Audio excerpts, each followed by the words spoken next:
I mean, we just lived in a different generation where your parents a lot of times weren't that involved with your upbringing. It got to a point where I left home at 17 and I had nothing.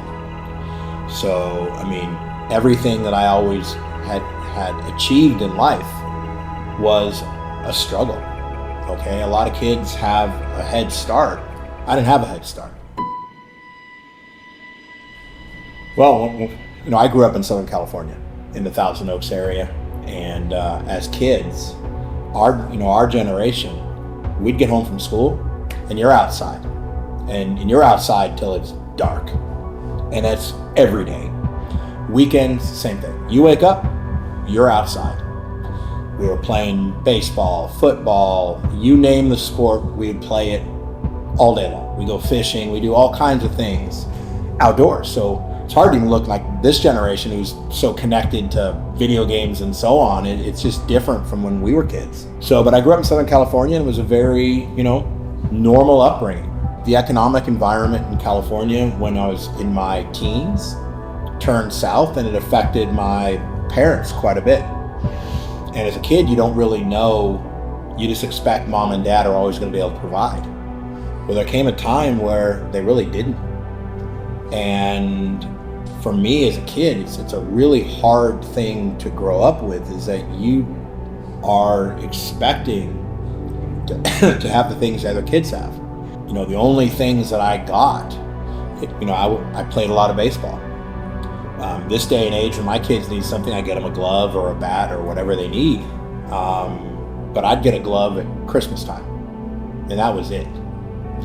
I don't know that I can't even recall back that I've had more than 2 or 3 birthday parties in my entire life.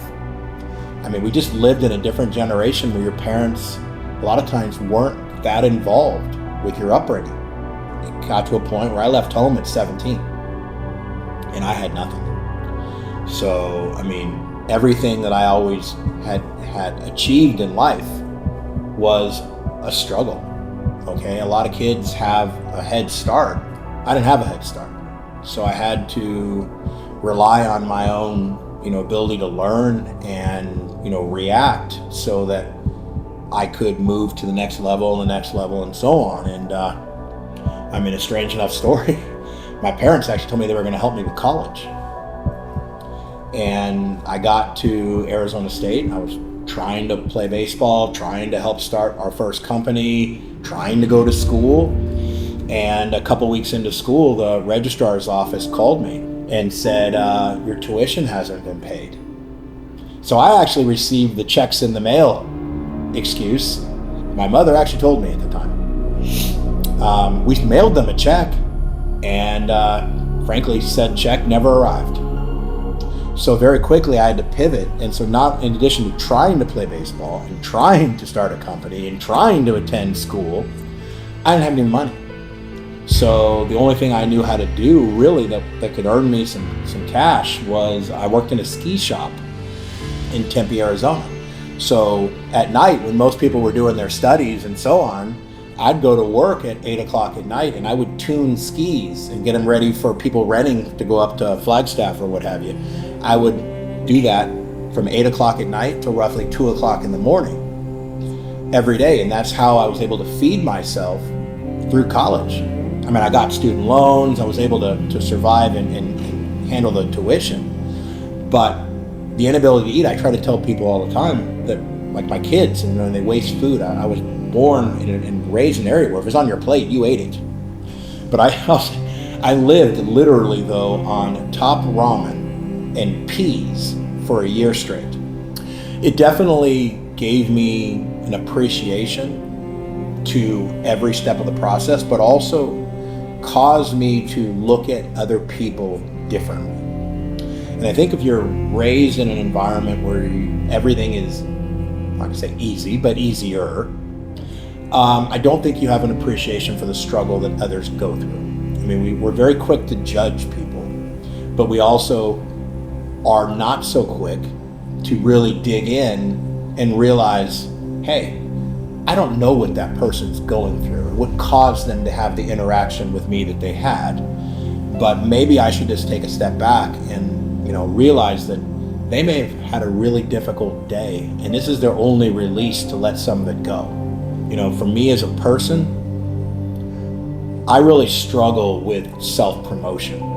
Okay, I see these CEOs who are selling their companies and that they founded, and they did great, and hats off to them. We all are in, the hunt for the same thing, which is that validation of success, that because you built a company, and frankly, in my opinion, hopefully you build it the right way.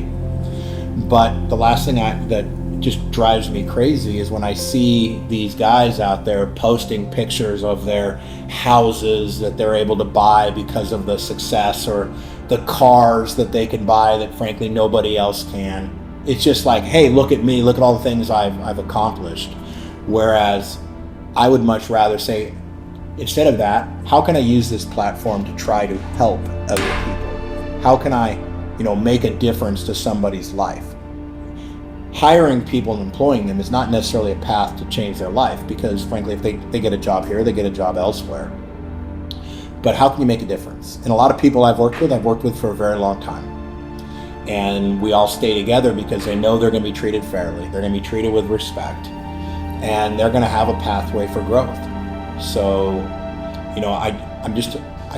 I struggle with the self-promotion stuff, which is why, as a person, I'm not super skilled in going out and taking videos of myself. And frankly speaking, I don't think I've ever taken a selfie. But, I do think there's a platform, and I'd love to see this company use the platform for positive change. I'd love to see, where we can come in and say, look, yes, everything we've achieved has been through hard work. But once you get to a point where you've tasted a little bit of success, it's what do you do with the success when you have it? And how many lives can you change to the positive with the success you've achieved?